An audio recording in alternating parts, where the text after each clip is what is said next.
Morning everyone. My name is Bhanupriya Pathak.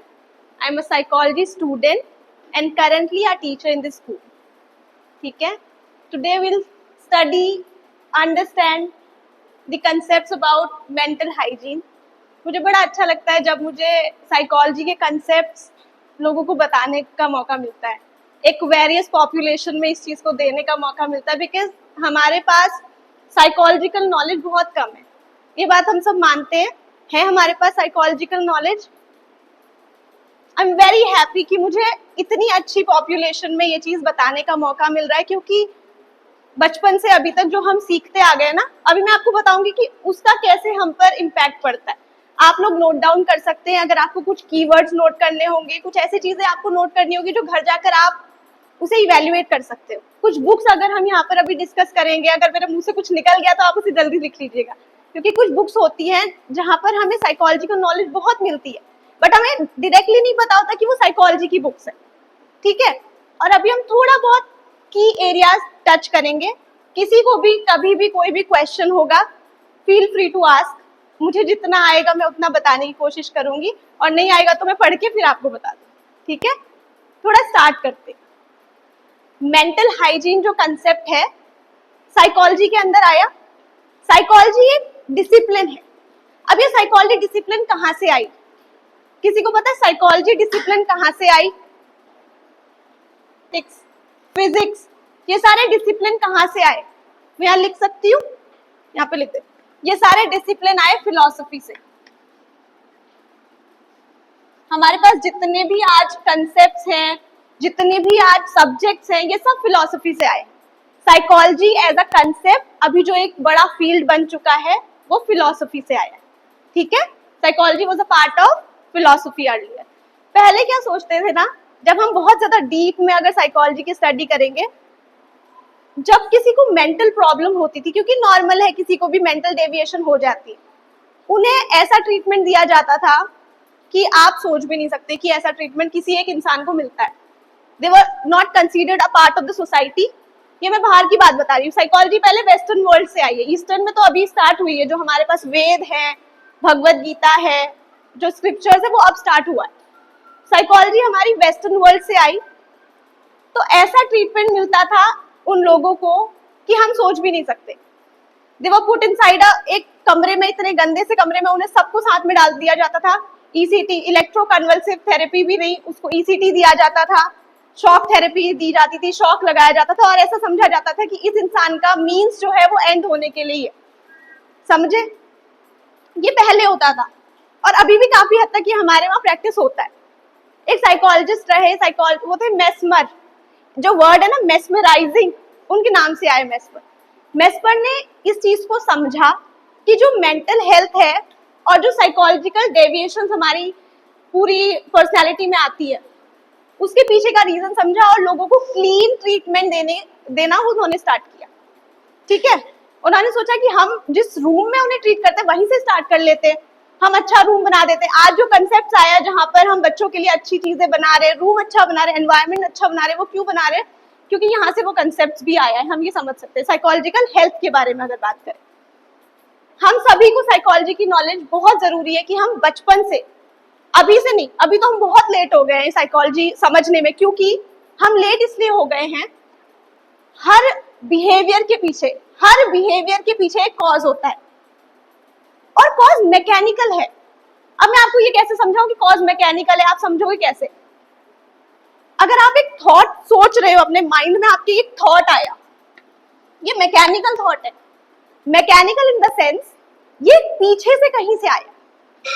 किसी ने Freud का नाम सुना है? Sigmund Freud. क्या किया था सिगमंड फ्रॉइड ने? He gave a remarkable thing. हाँ, psycho analysis.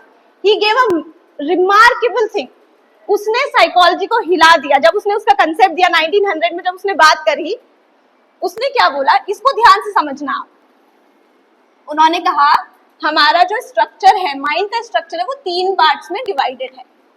This is the conscious part, this is the subconscious part, और ये क्या है? हमारा अनकॉन्शियस पार्ट.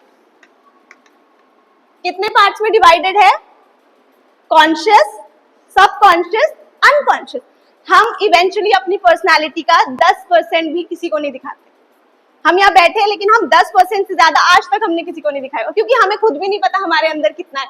जो हमारा ये पार्ट है ये दबा हुआ है, दबा हुआ इन द सेंस हमें कुछ भी नहीं पता कि इसके अंदर क्या है। मुझे अपने बारे में नहीं पता कि इसके अंदर मैंने कब क्या डाला है, आप में से किसी को नहीं पता कि कब क्या डाला है। इतना समझे? इससे अभी कनेक्ट करना आप डॉट्स। हम अपनी पर्सनैलिटी का सिर्फ ये पार्ट दिखा पाते हैं, बहुत छोटा पार्ट है, 10% से भी कम है। ये पार्ट जो है ये होती है ऐसी इंफॉर्मेशन जो हम एक्सेस कर सकते हैं। जैसे अगर मैंने आपसे कहा कल आपने क्या किया, आप थोड़ा सोचोगे बता दोगे। आप कहीं गए, आपने किसी को अचानक देखा, आपने सोचा इसे मैंने कहीं देखा है, सोचोगे वो चीज वहां से निकल के आ जाएगी। ये बॉक्सेस हैं, ये ओपन बॉक्स है, सबको दिखेगा, कॉन्शियस है, हम सब देख रहे हैं। ये एक ऐसा बॉक्स है जो आप ओपन कर सकते हो, आपके हाथ में है। ये एक ऐसा बॉक्स है ना आपको पता है ना मैं आपके अंदर से निकाल सकती हूँ, और ये सबके अंदर है। और ये डार्क बॉक्स है। इवेंचुअली यहाँ पे पॉजिटिव इंफॉर्मेशन नहीं होती। फॉर एग्जाम्पल बहुत छोटी चीज से स्टार्ट होता है। फॉर एग्जाम्पल मुझे बचपन में चॉकलेट चाहिए थी, टॉय। फॉर एग्जाम्पल मुझे बचपन में एक टॉय चाहिए था, मैंने अपने पेरेंट्स से बहुत मांगा, बहुत पैर भी पड़े या कुछ भी किया, नहीं मिला मुझे टॉय। इवेंचुअली वो जो टॉय को याद करना था, उस मेमोरी को मैंने रिप्रेस करा, दबा दिया। क्यों दबा दिया मैंने उस मेमोरी को? क्योंकि उस मेमोरी से मुझे बुरा फील हो रहा था। जब भी मुझे बुरा फील हुआ मैंने वो मेमोरी दबा दी और वो चले गई। अब मुझे टॉय नहीं चाहिए, पर वो चले गई, नहीं गई ना, वो यहाँ है और वो सच में यहाँ है। कभी भी फ्यूचर में कोई भी ऐसा इवेंट होगा जहां पर आपकी मेमोरी उससे रिलेटेड आएगी, ये पूरा का पूरा बर्स्ट आउट होगा। ये इतना बर्स्ट आउट होगा कि आपकी पर्सनैलिटी को पूरा हैम्पर कर देगा। It's a true thing. अब मैं छोटी सी केस स्टडी आपको बताती हूँ कि हम कैसे बच्चों को एक्सप्लॉइट करते हैं या हम कैसे एक्सप्लॉइट हो रहे हैं। ठीक है, ट्रू है, मेरे सामने हुआ है और बहुत ही ज्यादा बुरा है। There is a case of schizophrenia. Schizophrenia सुना होगा आप सबने। स्किज़ोफ्रेनिया एक ऐसा साइकोलॉजिकल इलनेस कहो, डिसऑर्डर है, जहां पर आपको 3 चीजें होती है। हेल्यूसिनेशंस होते हैं, आप किसी से बात कर रहे हो, ऑडिटरी हो सकता है, विजुअल हो सकता है। डेल्यूजन्स होते हैं, आपको ऐसा लगता है कि कोई आपको मारने आ रहा है या आपको बहुत ज्यादा फॉल्स बिलीफ्स आ जाते हैं। पैरानोइया होता है, ये हेल्यूसिनेशन, ये स्किज़ोफ्रेनिया है। मैंने बहुत नॉर्मल टर्म्स में बता दिया, लेकिन स्किज़ोफ्रेनिया इससे बहुत बड़ी चीज है और साइकोलॉजी में सबसे ज्यादा डेंजरस जो चीज है वो स्किज़ोफ्रेनिया। पेरेंट्स ने उन्हें वैसे नॉर्मल चीजें पता होती है, लेकिन जो साइकोलॉजिकल नॉलेज होती है वो नहीं पता। ठीक है, तो अब ये बच्चा, इसके 2 सिबलिंग्स और होते हैं, ब्रदर एंड अ सिस्टर। ठीक है, इस बच्चे को जब उसके पेरेंट्स ने पेरेंटिंग करी, his father used to do, what his father used to do was, जब वो उसके साथ कहीं जाते थे या पेरेंट्स मीटिंग में जा रहे हैं या कहीं भी स्कूल में, गांव में पढ़ा है बच्चा, हमेशा उसकी बुराई करते थे। अगर वो टीचर से बोल रहे हैं तो वो कहते थे ये ऐसा ही है, ये पढ़ता नहीं है, घर पे कुछ नहीं करता, ये करा। ऐसे बहुत इंसिडेंट। कहीं उसे लेकर जा रहे, किसी फैमिली फंक्शन में लेकर जा रहे, तो यही बोला उन्होंने, ये ऐसा है, ये ऐसा, ये ऐसा। उस बच्चे के मन में, उसने किसी से कभी बात नहीं करी इस बारे में, उसके साथ बहुत चीजें हुई। उस बच्चे ने इतनी सारी चीजें जब उसके साथ हुई, उसने सब यहाँ डाला। ये एक ऐसा डार्क ट्राइड बन गया उसके लिए कि हम कुछ नहीं बता सकते। उसके बाद वो बड़ा होता गया। उसकी मदर को लगा कि डेविएशन है, साइकोलॉजिकल ट्रीटमेंट अभी तक नहीं मिला है। वो बहुत बड़ा हो चुका है, 15-16 साल का हो गया, उसे साइकोलॉजिकल ट्रीटमेंट नहीं मिला है। He started beating his parents. Father को नहीं किया, फादर से एक डिस्टेंस हो गई। मदर को स्टार्टेड बीटिंग, क्योंकि उसे लगता था ये मेरे लिए बहुत खतरनाक लोग हैं। उसे अंदर, क्योंकि डीप डाउन उसे पता था कि उसके साथ क्या हुआ है। और ये बात अभी हम समझ नहीं सकते कि किसी बच्चे को अगर हमने कहीं पर रख दिया और उसके लिए आप ऐसी बातें कर रहे हो, उसके मन में क्या प्रभाव पड़ेगा हम सोच भी नहीं सकते। Eventually what happened, he was diagnosed with schizophrenia when he was 25। उसके पहले बहुत चीजें हुई।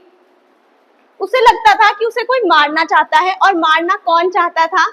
जिसके सामने उसकी बातें हुई, जिन लोगों को उसके पेरेंट्स ने ये बोला कि ये ऐसा है, ये ऐसा है, वो उन सब के लिए रिजेंटमेंट स्टार्ट हो गई। There was a particular individual जिसके लिए बहुत ज्यादा रिजेंटमेंट हुई और उसे लगा कि उस इंसान ने उसके घर में कैमरा फिट किया हुआ है, वो हमें देख रहा है, वो हमें सुन रहा है और वो हमें मारेगा। He started abusing that individual. उसे लोग दिखते थे, उसे सच में कोई दिख रहा है, वो भगवान से बातें कर रहा था। एक दिन उसने कहा मैं भगवान से, पता है वो भगवान मुझे ये कह रहे थे। मैंने कहा अच्छा, बहुत कुछ हो रहा है। अभी भी he is 28, 29, he is with that condition. उसकी लाइफ इतनी छोटी चीज से जो स्टार्ट हुई, गई। क्यों गई? क्योंकि हमारा जो माइंड है ना, वो कैसे वर्क करता है, ये एक इंफॉर्मेशन है। और हम सबको पता है कि हम नेगेटिविटी लूप में ज्यादा फंसते हैं, क्योंकि हमारा जो अंदर का जो सिस्टम है, स्ट्रक्चर है, वो नेगेटिव चीजों को आगे बढ़ाने के लिए बना हुआ। अगर हम उसे यहीं पे तोड़ दें तो वो ठीक हो जाएगा। माइंड कैसे वर्क करता है, ये एक इंफॉर्मेशन है, नॉर्मल इंफॉर्मेशन है। मान लीजिए नेगेटिव है, किसी ने मेरे बारे में कुछ कहा। अब मैंने ये इंफॉर्मेशन अगर मैं अपने माइंड में स्टोर कर लूंगी, इससे मेरी ये इंफॉर्मेशन बनेगी और ये कनेक्टिविटी लूप में कन्वर्ट होगा। ये एक इंफॉर्मेशन है। इस साइड हम नेगेटिविटी लूप देखेंगे, यहाँ पर मैं पॉजिटिविटी लूप देखी। ये पॉजिटिव इंफॉर्मेशन है, ये दूसरी पॉजिटिव से बनी, ये इससे बनी, ये इससे मिली, ये सब पॉजिटिविटी कनेक्ट हो रहा है। अभी मेरे पास विजुअल्स नहीं है, लेकिन मैं आपको दिखाती तो हमारे माइंड में कनेक्शंस चलते हैं, बहुत ज्यादा न्यूरल कनेक्शंस है, बहुत ज्यादा, बिलियंस में न्यूरल कनेक्शंस है। ये नेगेटिविटी कनेक्शंस चल रहे हैं। अगर मैंने ये वाली चीज मेरे 3-4 बार जो मेरी कनेक्ट हुई, अगर मैंने वहीं पे तोड़ दी होती, आगे जाती? आगे नहीं जाती। लेकिन इवेंचुअली मैंने इसे नहीं तोड़ा, ये इतनी ज्यादा एक टाइम ऐसा आएगा, ये इसे हैम्पर करेगा। मेरी जो पर्सनैलिटी है उसमें नेगेटिविटी लूप को ज्यादा हैम्पर करेगा। और ये नॉर्मल चीज है और ये होती है, किसी के भी साथ हो सकती है। हम ये नहीं समझ पाते कि हम क्या कर रहे हैं, हम अपने दिमाग को बहुत ज्यादा अब्यूज करते हैं। जब मैंने स्टार्टिंग में कहा कि हम मैकेनिस्टिक हैं, ये मेरा मानना है, साइकोलॉजी ऐसा नहीं कहती। साइकोलॉजी में एक स्कूल है, वो ऐसा कहता है कि हम मैकेनिस्टिक हैं। क्यों? क्योंकि सारे बिहेवियर अंदर से कुछ ना कुछ निकल रहा है। इमोशन आया, मुझे खुशी हुई, कुछ तो रीजन होगा कि खुशी हुई। डोपामिन आया, कुछ तो रीजन होगा। स्किज़ोफ्रेनिया में डोपामिन को एक बड़ा फैक्टर माना जाता है। डिप्रेशन में डोपामिन को एक बड़ा फैक्टर माना जाता है। जो न्यूरोट्रांसमीटर्स होते हैं वो बहुत ज्यादा काम करते हैं। ब्रेन का स्ट्रक्चर अगर हम देखें, ब्रेन में 2 चीज बहुत इंपॉर्टेंट है। एमिगडेला, किसी ने नाम सुना है एमिगडेला? एमिगडेला और हिपोकैम्पस। अब देखो ये काम कैसे करता है। एमिगडेला इमोशंस के लिए होता है, ठीक है, ह्यूमन बीइंग इमोशंस तो होंगे ही। एमिगडेला इमोशंस के लिए होता है और हिपोकैम्पस मेमोरी मेकिंग के लिए होता है। मान लीजिए मैं किसी से मिली, कोई नया इंडिविजुअल है, उससे मिलकर मुझे अच्छा लगा, इमोशन अच्छा लगा, मेमोरी अच्छी बनी मेरी। जो अब मैं उस इंडिविजुअल को जब दोबारा देखूंगी तो मेरी मेमोरी कैसी आएगी, खुद ही मेरे इमोशंस कैसे आएंगे, अच्छे, कि ये इंसान अच्छा था। समझे? एमिगडाला इमोशंस के लिए होता है और हिपोकैम्पस मेमोरी फॉर्म करता है। अब ये मेमोरी कैसे फॉर्म करता है? कंटेक्स्ट डिपेंडेंट हो जाती है, स्टेट डिपेंडेंट हो जाती है। मान लीजिए उस दिन बहुत अच्छी सिचुएशंस थी, मेरी मेमोरी उसके लिए बहुत अच्छी बनी। और ऐसा भी होता है कई बार कि मेरी मेमोरी किसी के लिए इतनी अच्छी ना बने, लेकिन अगर मेरा थॉट प्रोसेस अगर खराब चल रहा है, अगर मेरा थॉट प्रोसेस डिस्टॉर्टेड है, तो मेरी मेमोरी जो बुरी बनी मैं उसे और ज्यादा बुरी बना। मैं एक से मेरा एनकाउंटर हुआ, मेरा नेगेटिव एनकाउंटर हुआ। अब मैंने दूसरे से जब एनकाउंटर किया तो वही नेगेटिविटी रखी, अरे यार आज ये मिल गया, ऐसा हो गया। अब ये जो मेरे साथ नेगेटिविटी लूप चल रहा है, मैं दूसरे से मिलूंगी तो सेम नेगेटिविटी उसी के साथ वो हिपोकैम्पस उसको कन्वर्ट करेगा। हिपोकैम्पस और एमिगडाला जो है वो साथ में काम कर रहे हैं। ये एमिगडाला दे रहा है इंफॉर्मेशन की कैसा फील हुआ, हिपोकैम्पस उसके हिसाब से उसकी मेमोरी को फॉर्म कर रहा है। बहुत मैकेनिस्टिक हैं हम। जब भी मैं तो किसी भी बिहेवियर को अगर देख रही हूँ तो मुझे सच में लगता है कि हम बहुत मैकेनिस्टिक हैं। हमारे अंदर से जो भी रिस्पॉन्स आ रहा है उसके पीछे कोई रीजन है। साइकोलॉजी जब हम पढ़ते हैं, हम फिर किसी को जज नहीं कर पाते, हम किसी के रिस्पॉन्स को जज नहीं कर पाते। हम जजमेंटल जो हमारा बायस होता है लाइफ में वो हम बहुत कम हो जाता है, क्योंकि हमें पता है कि इसके पीछे कोई ना कोई रीजन होगा, जरूर कुछ होगा। या तो ये होगा, या फिर कनेक्टिविटी लूप खराब होगी, या फिर इमोशंस में कोई प्रॉब्लम होगी। जब एक बच्चा बॉर्न होता है उसके पास हैप्पी इमोशंस नहीं होते, उसके पास एंगर, रेज, ये इमोशंस लेकर आता है। अब जब हम लेकर ही नेगेटिव आ रहे हैं तो हमें पॉजिटिव होने में कितना टाइम लगेगा। साइकोलॉजिकल बुक्स की जो मैं बात कर रही थी, सेपियंस, किसी ने नाम सुना है? युवल नोआ हरारी की जो सेपियंस है, remarkable book, it's a remarkable book. अगर एक बार हमने वो पढ़ ली उसके बाद there is no going back. It is a psychological book. उसमें सब कुछ दिया हुआ है कि हैप्पीनेस कैसे होती है, सिक्रीट कौन से हार्मोन्स हो रहे हैं, हैप्पीनेस होने के लिए क्या चाहिए। बहुत सारे ऐसे कंसेप्ट हैं जहां पर हमें सोचना पड़ेगा। एक तो दिक्कत क्या है, हम हैं एक छोटे से स्पेयर के अंदर, हमारी थिंकिंग इससे बाहर जा नहीं पाती। हम वही दो चार रिलेटिव्स में फंसे रहते हैं, हम वही दो चार इंटरपर्सनल रिलेशंस में फंसे रहते हैं। लेकिन अगर हम कोई नई चीज देखें या पढ़ें आउट ऑफ द बॉक्स, जो आपको समझ ही नहीं आ रही है, आपका ये रिजर्व बढ़ेगा। आपने जो अपने आप को इतना छोटा कंस्ट्रिक्ट कर दिया था, आपकी जो थिंकिंग इतनी ज्यादा खराब हो गई थी क्योंकि आप एक ही चीज को जब लूप में सोच रहे हैं, उसी चीज से आपको और चीजें मिलेंगी। आपने कभी देखा हम लोग स्टेटस में क्या चीजें लगाते हैं? जब हम बहुत दुखी होते हैं तो हम दुखी लगा देते हैं, एज इफ ये कुछ करेगा हमारे लिए। वो कुछ नहीं करेगा, it will have more problems. आपके लिए इतनी प्रॉब्लम्स क्रिएट हो जाएंगी, इतनी प्रॉब्लम, क्योंकि फिर से आपको पता है उसके बाद आपके 100,000 कॉन्टेक्ट को पता है कि अच्छा इसके साथ कुछ हुआ है, चलो हम भी खुश हो जाते हैं। इट्स अ थिंग, समझ रहे हो? ये एक नॉर्मल चीज है। अब वो जो वहां पर एक इंफॉर्मेशन जो आपके पास थी, जो एक अच्छे सोर्स को जानी चाहिए थी, क्योंकि इवेंचुअली बाहर निकालना है। क्यों निकालना है बाहर? क्योंकि अगर इस चीज पर चला गया उसके बाद कुछ भी नहीं हो सकता। उसके बाद ना मैं अंदर से आपके निकाल सकती हूँ इन्फॉर्मेशन, ना आप खुद निकाल सकते हो। एक केस है, नॉर्मल केस है, a 25, 26, 28-year-old individual, PhD in history, बहुत मेहनत करी, बहुत गरीब थे, इकोनॉमिक कंडीशन ऐसी नहीं थी। 3 सिबलिंग्स थे, 2 सिस्टर, सबसे छोटे थे। फादर बचपन में छोड़ गए थे, मदर का सहारा था, उन्होंने बहुत मेहनत करी। He did a PhD in history. उस टाइम पर इतनी मेहनत से नेट क्लियर किया, PhD कर ली। मदर इवेंचुअली कैंसर से डायग्नोस हो गई थी। हल्द्वानी का केस है। देन व्हाट हैपेंड, वो मदर के साथ थे कांस्टेंट, बट लास्ट मोमेंट में जब मदर चाहती थी कि वो उनसे मिले, उन्होंने बुलाया, but due to some constant वो सिर्फ गए थे और वो वापस आ रहे थे, बट वो आ नहीं पाए, वो उस समय पहुंच ही नहीं पाए। उनके मन में इतना सा थॉट था कि मैं अपनी मदर को लास्ट टाइम नहीं मिल पाया जो मुझे बुला रही थी। इस थॉट ने उन्होंने बाहर नहीं निकाला। ये थॉट बहुत बुरा लगा उन्हें, इतना बुरा लगा, इतना बुरा लगा। और इस थॉट ने पता है क्या किया? इस थॉट ने उनकी थिंकिंग को इतना डिस्टॉर्ट कर दिया। इवेंचुअली वो अकेले रहते थे, उन्होंने ये थॉट आज तक नहीं निकाला।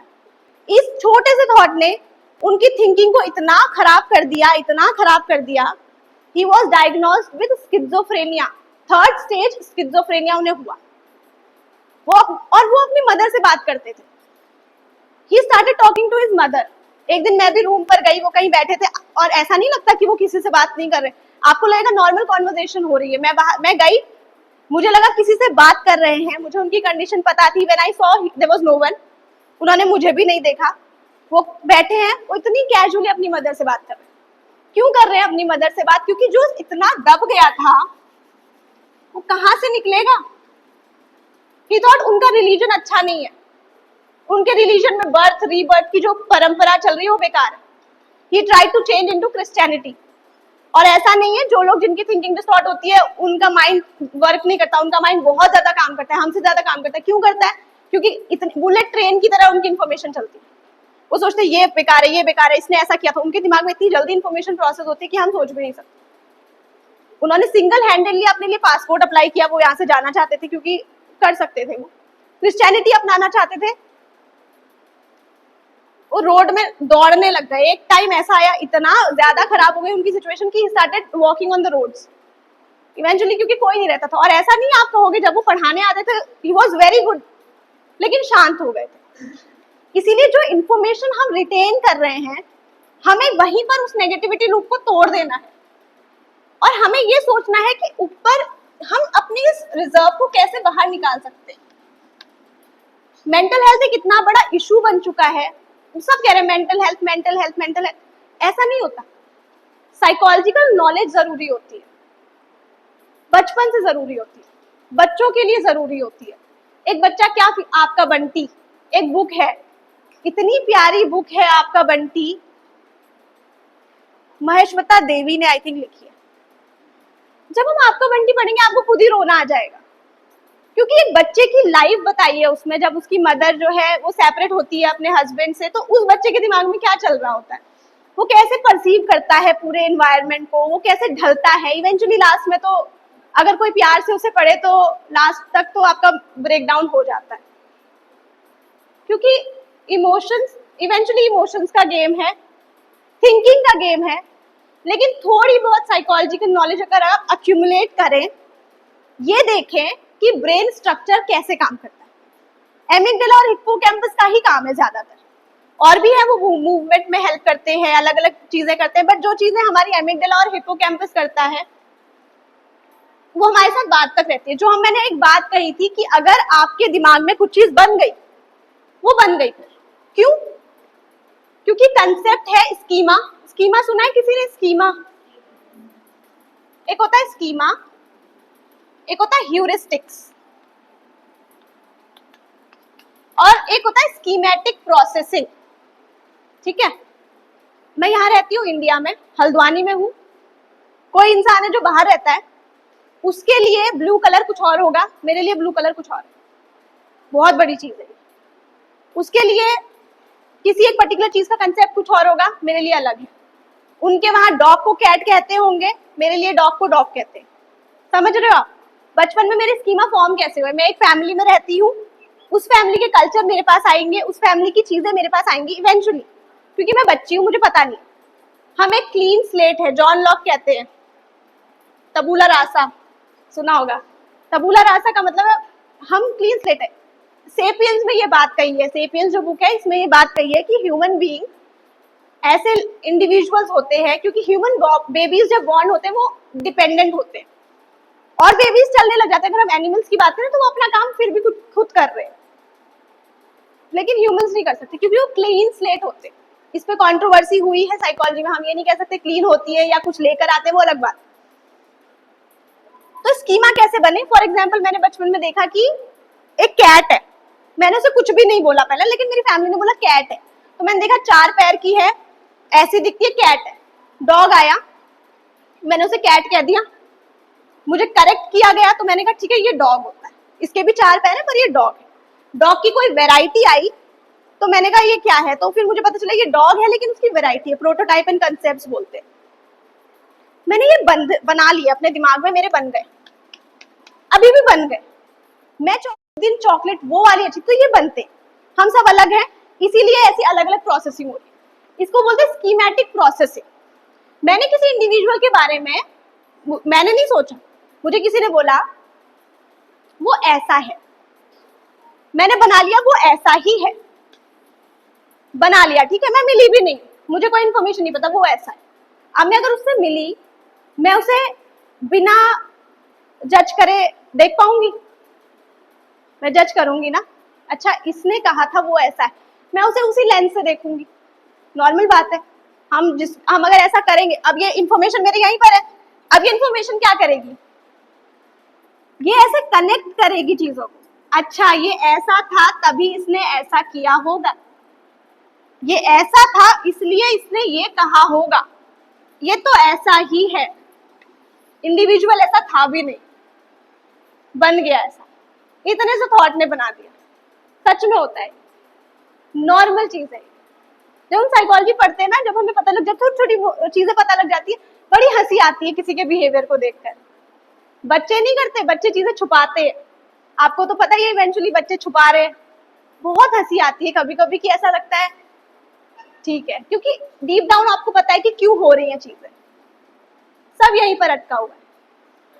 और ये लूप कभी आप खुद ही एक विजुअल देखना, एक नॉर्मल हेल्दी इंडिविजुअल का ब्रेन देखना और एक डिस्टॉर्टेड थिंकिंग का ब्रेन देखना, वो श्रिंक हो जाता है। हमने मेंटल हेल्थ उस बात में करी थी बच्चों के, उसमें वो श्रिंक हो जाता है। हमारा ब्रेन, हमें चाहिए कि हम फ्लरिश करें, ब्रेन को थिंक करना होता है, लेकिन पॉजिटिव थिंक करना होता है। हमारे लिए बहुत डिफिकल्ट है पॉजिटिव सोचना, बहुत डिफिकल्ट है, क्योंकि हमारा मैकेनिज्म पॉजिटिविटी के लिए बना ही नहीं। लेकिन अगर हम उस लूप को, अगर हम ये समझ लें कि ये क्यों हो रहा है, थोड़ा सा पढ़े, कंसेप्ट पढ़ना बहुत जरूरी हो जाता है। हम बायोलॉजी पढ़ते हैं, मैथमेटिक्स पढ़ते हैं, मैथमेटिकल चीजें हैं। अब जैसे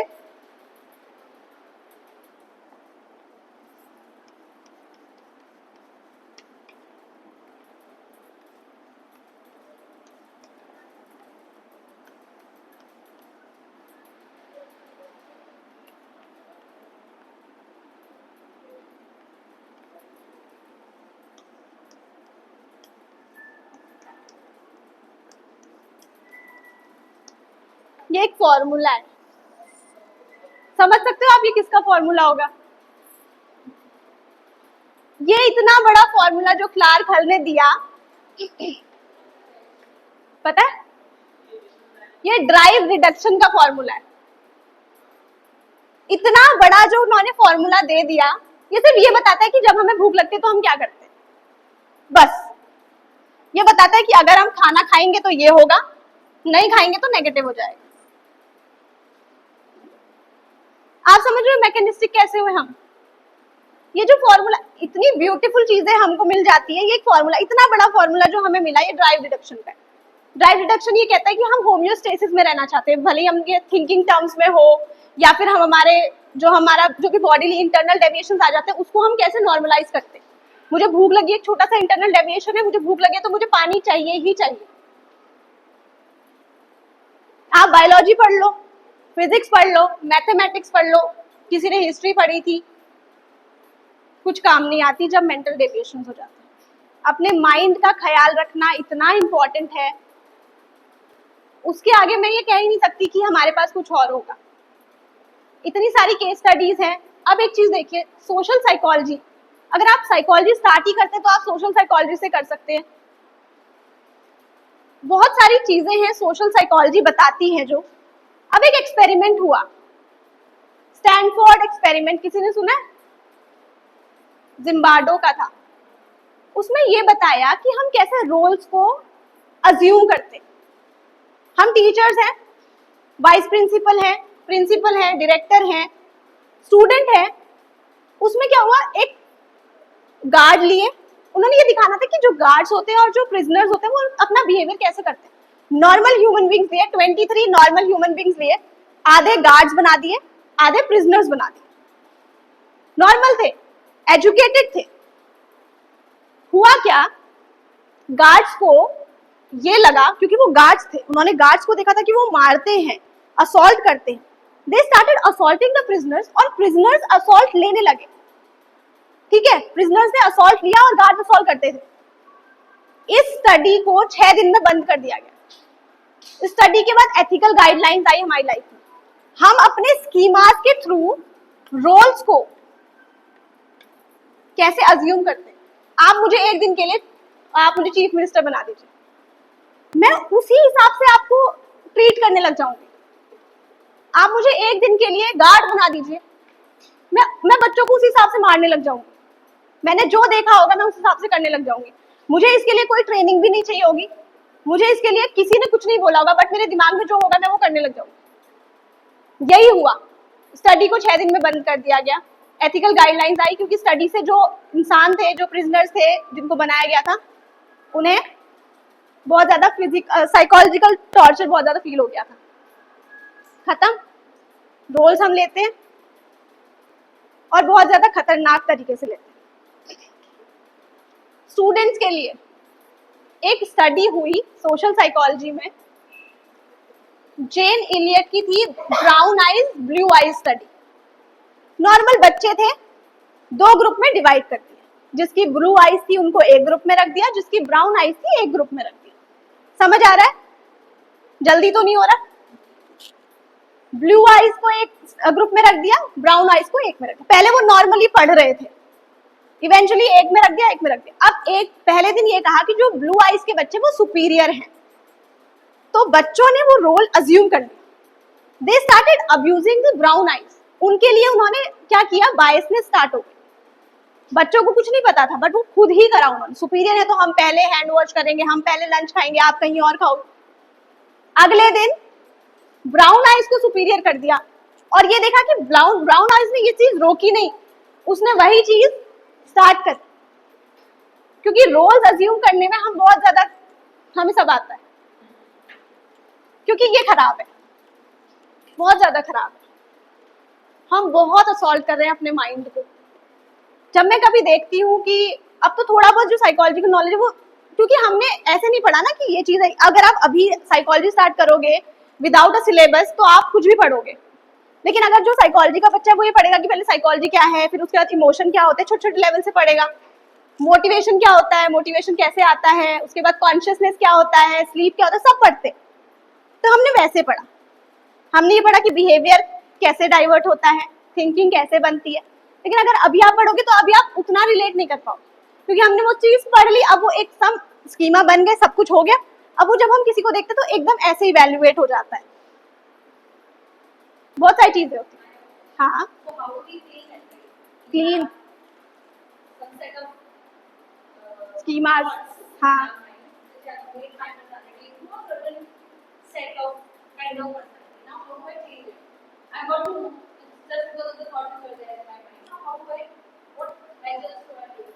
क्लीन ना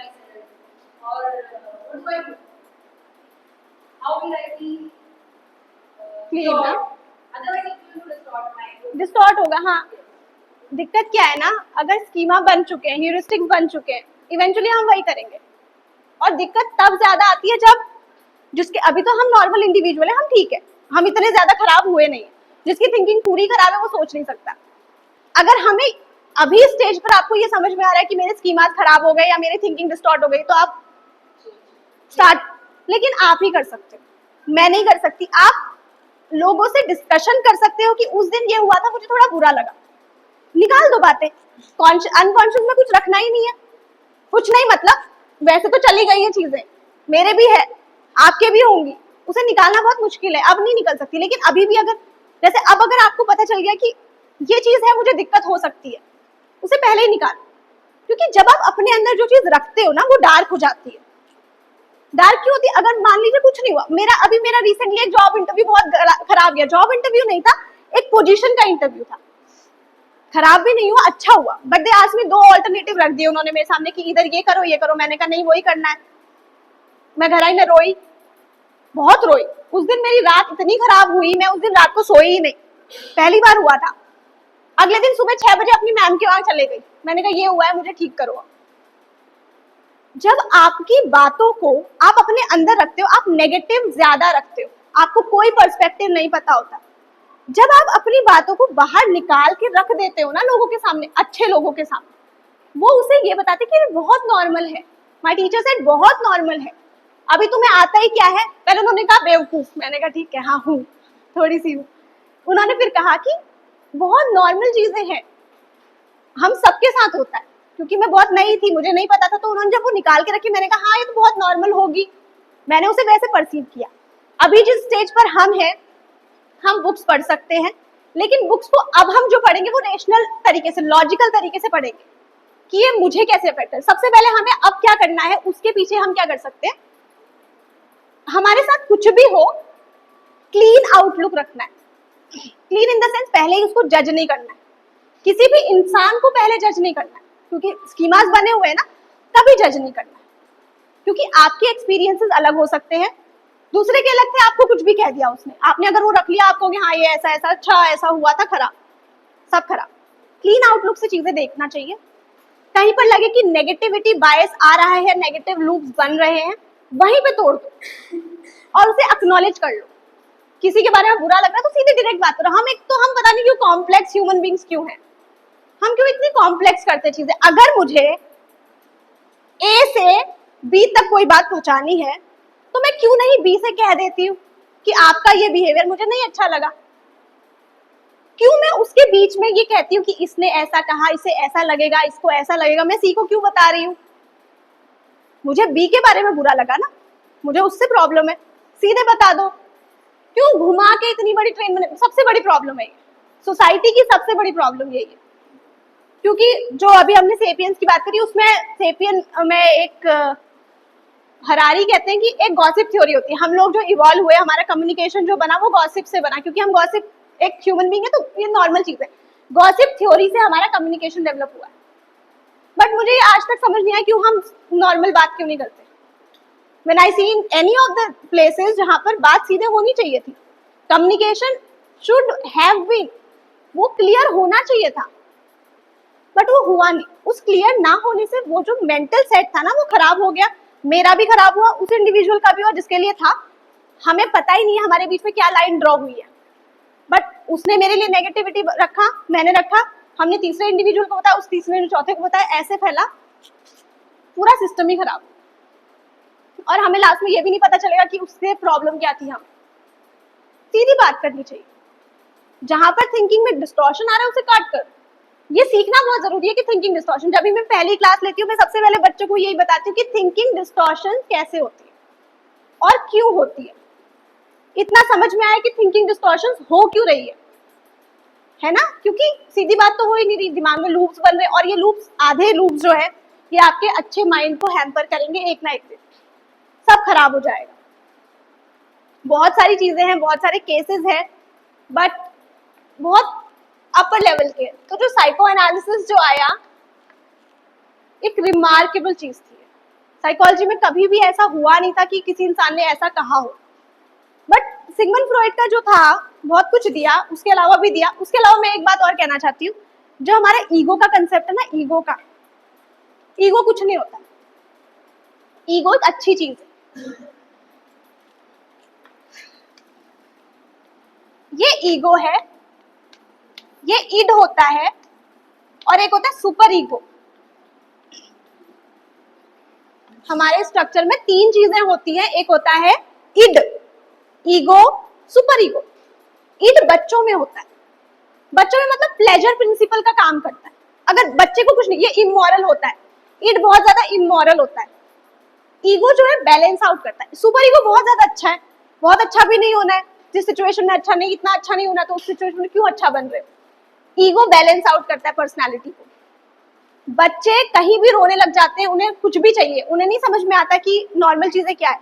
ये प्लेजर प्रिंसिपल पे काम करता है, ठीक है। इड जो है वो प्लेजर प्रिंसिपल पे काम करता है। ईगो हमारे रियलिटी प्रिंसिपल पे काम करता है। ये रियलिटी बताता है कि इस सिचुएशन में ये करने की जरूरत है और इस सिचुएशन में ये करने की जरूरत है। हमने बहुत बार देखा होगा कि इंडिविजुअल बहुत ज्यादा बुरा लगता है तो हम कभी कभी रिग्रेशन करते हैं, हम बच्चों जैसा बिहेव करते हैं, हम पैर पटकने लगते हैं, हाथ पर, हमें नहीं समझ में आता हम क्या कर रहे हैं।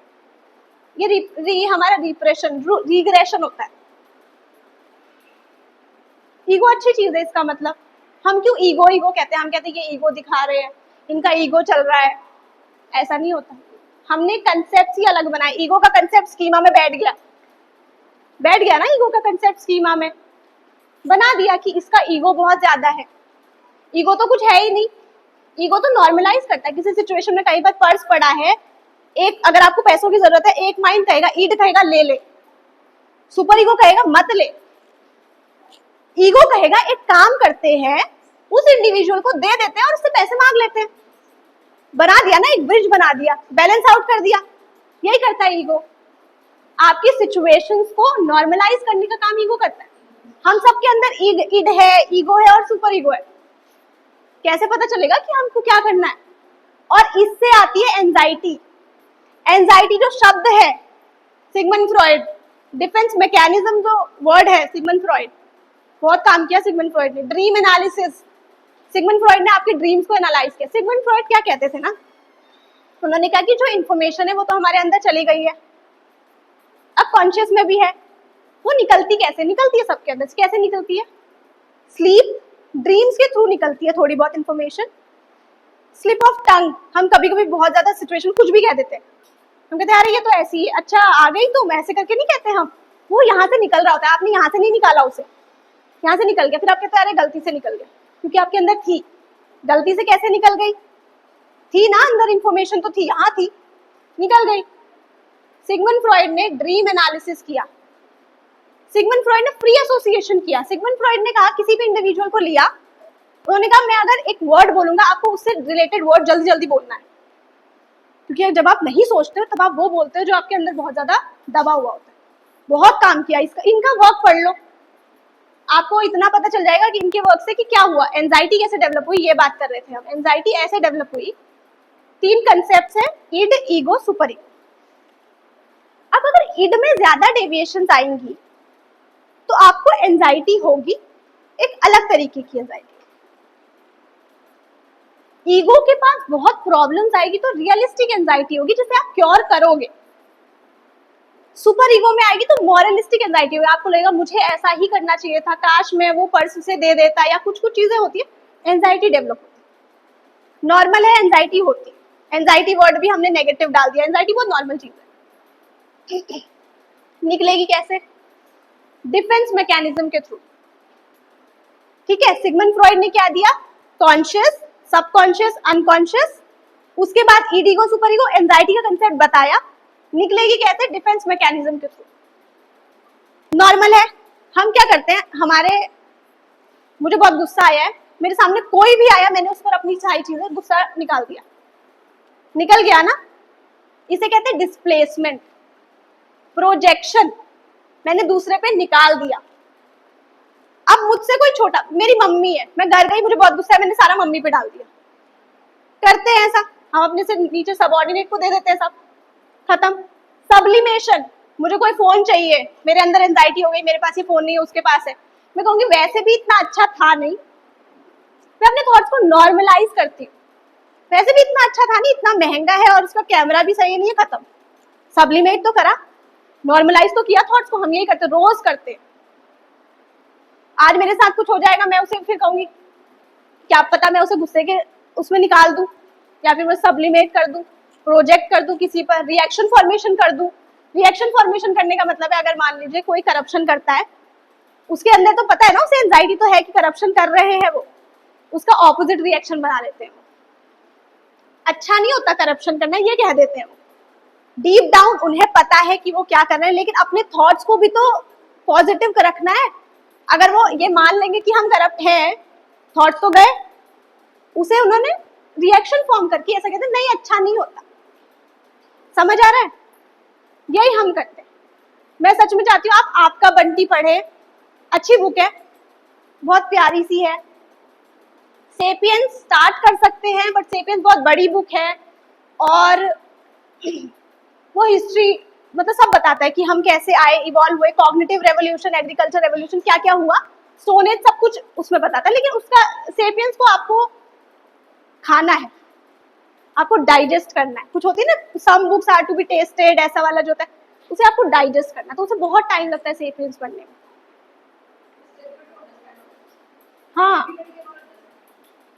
हाँ, अंडरस्टैंड, वही मैं कह रही हूँ ना, आपको अगर कोई चीज अब समझनी है तो आपको बहुत सारी जगह से वो चीज लेनी पड़ेगी और फिर आपको अपने अपने ऊपर लगाना पड़ेगा। क्योंकि हम लोग, ऐसा होता है ना, हम बहुत सारी चीजें पढ़ते जरूर है, लेकिन हम उसे अप्लाई नहीं कर पाते। हम, कोई ऐसी चीज आपके साथ हुई हो जिसने आपके लिए डेविएशन बनाए हो, या कुछ चीज आपको जाननी है बिहेवियर के बारे में।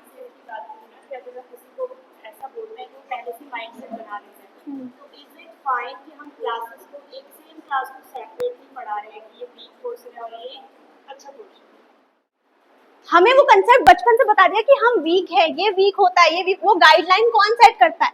अच्छे और बुरे के बीच में डिफरेंस कौन बताता है? But our schedule is so long na. Our schemas are so formed that even if I know the child, we have to take the whole class, they have to be treated equally. Still, it is there inside the mind, and you know that the child is weak. यही तो दिक्कत है। The big question is how the teachers are to deal. Teachers भी तो human beings he है ना, इतना तो टीचर्स भी कुछ नहीं कर सकते, बिकॉज वो भी तो ह्यूमन बींग्स ही है, उनके भी तो स्कीमास है, उन्हें कौन ठीक करेगा? खुद को करोगे कि टीचर चेंज हो जाए, बच्चे चेंज हो जाए, ऐसा नहीं होता। पहले स्टार्टिंग खुद से होती है, क्योंकि अगर मैं खुद को नहीं चेंज करूंगी, बट टीचर्स भी तो नॉर्मल ह्यूमन बींग्स है ना, उनको भी यही चीज सिखाया, उन्होंने बचपन में खुद से ये ट्रीटमेंट फेस किया है। हमने भी तो ये फेस किया है कि ये अच्छा है, ये बुरा है, इस चीज पर प्राइज मिलेगा। ये होती है वो ऑपरेंट कंडीशनिंग, सुना है आपने? ऑपरेंट कंडीशनिंग, कंडीशनिंग तो एक अलग चीज हो, कंडीशनिंग आपको पता ही है, कंडीशनिंग कर रहे हैं, बहुत बड़ी चीज, रिमार्केबल चीज जो लर्निंग में हुआ, बिहेवियरिज्म जो आया, classical conditioning, operant conditioning. Classical involuntary है, ऑपरेंट वॉलेंट्री है। अगर मैं कोई बिहेवियर करूंगी, आपने मुझे उस पर शाबाशी दी, मैं और करूंगी, सबने किया है। अब अगर हम अभी खड़े होकर अब हम कहें हम अभी चेंज होना चाहते हैं, नहीं हो सकता, बहुत मेहनत लगती है थिंकिंग चेंज करने में। जो ऑपरेंट कंडीशनिंग है, स्किनर ने ऑपरेंट कंडीशनिंग दी, अच्छी चीज थी। ऑपरेंट कंडीशनिंग में पॉजिटिव दो चीजें होती है, एक होता है रीइंफोर्समेंट, एक होता है पनिशमेंट। रीइंफोर्समेंट में दो चीजें होती है, positive reinforcement and negative reinforcement. और रीइंफोर्समेंट बिहेवियर स्ट्रेंथन ही करता है, और पनिशमेंट में दो चीजें होती है, पॉजिटिव पनिशमेंट और नेगेटिव पनिशमेंट। और पनिशमेंट पॉजिटिव हो या नेगेटिव हो, बिहेवियर वीक करने के लिए होती है। पॉजिटिव ऐसे होती है, वो डायरेक्टली आप उसको एक अच्छा स्टिमुलाई दे रहे हो, पॉजिटिव दे रहे हो। जैसे मैंने कोई चीज करी, आपने मुझे टॉफी दी, प्राइज दिया, ये पॉजिटिव होता है।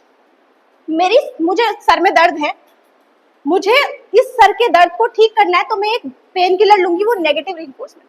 जब मैं अपने अंदर या किसी चीज को मैं रिड्यूस करना चाहती हूँ अच्छे के लिए, तो मैं मेरी कार में अगर मैंने सीट बेल्ट नहीं लगाई है और वो बीप कर रहा है, तो मैं उस बीपिंग से बचने के लिए सीट बेल्ट लगाऊंगी और मैं ये बार बार करूंगी।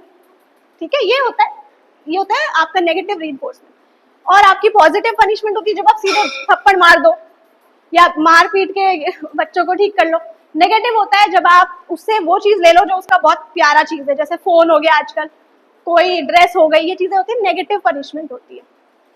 ये क्वेश्चन अच्छा था, लेकिन हम इवेंचुअली अभी कुछ नहीं कर सकते अचानक से, क्योंकि हमारे अंदर वो चीज है, हम नहीं ठीक कर सकते। और ये सबके साथ होता है। बहुत मजा आता है बच्चों से, क्योंकि उन्हें कुछ पता ही नहीं कि रियल वर्ल्ड में क्या हो रहा है, साइकोलॉजिकल वर्ल्ड में क्या हो रहा है, तो उन्हें थोड़ा बहुत समझ में आया, पर एक क्लास में कुछ नहीं होता। और इसके अलावा पेरेंटल जो गाइडेंस है वो बहुत जरूरी हो जाता है।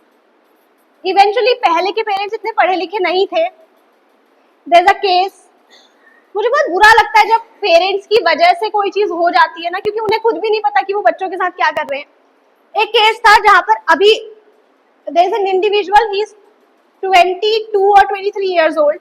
जब वो 8th क्लास में था, 6th क्लास से उसकी एक दीदी थी, वो उसे बहुत प्यार करता था।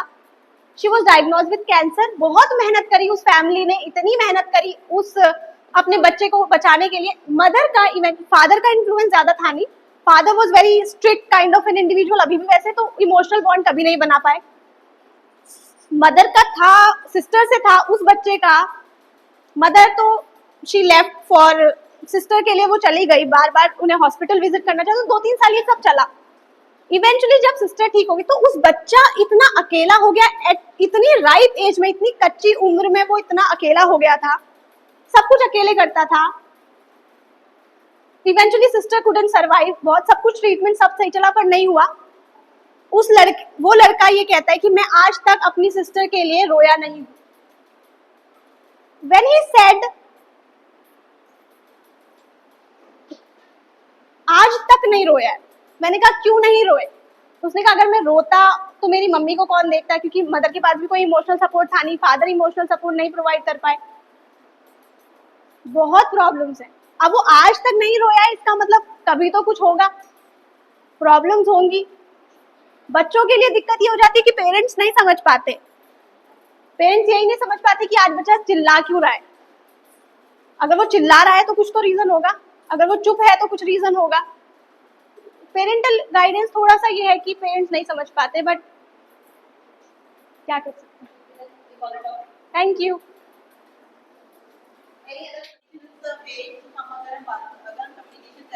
कोई बात ना पहुंचा करके हम के पास डायरेक्ट जाने कि भाई हमें आपकी ये प्रॉब्लम, ये चीज से प्रॉब्लम आई, और ये तो मैम वो तो फिर से वही प्रॉब्लम आ जाएगी ना कि जो नेवर एंडिंग प्रोसेस है कि बी से हमने कुछ बात की, फिर उसका जो डायमेंशन आएगा, उसका जो तरीका आएगा, हो सकता है उससे फिर से वही एंजाइटी आ जाए, फिर से वही दिक्कत आ जाए। हाँ हाँ, बट आप खुद को प्रोटेक्ट कर कि अब जो हो वो हो, दुनिया में जो हो रहा है वो हो। आपको पहले खुद, यही होता है साइकोलॉजी में, पहले हम खुद को जानते हैं, खुद की इमोशन चेंज करते हैं। आप खुद को करो, नेवर एंडिंग है, सही कहा आपने, नहीं कर सकते। आप किसी और के थॉट्स को कंट्रोल थोड़ी कर सकते।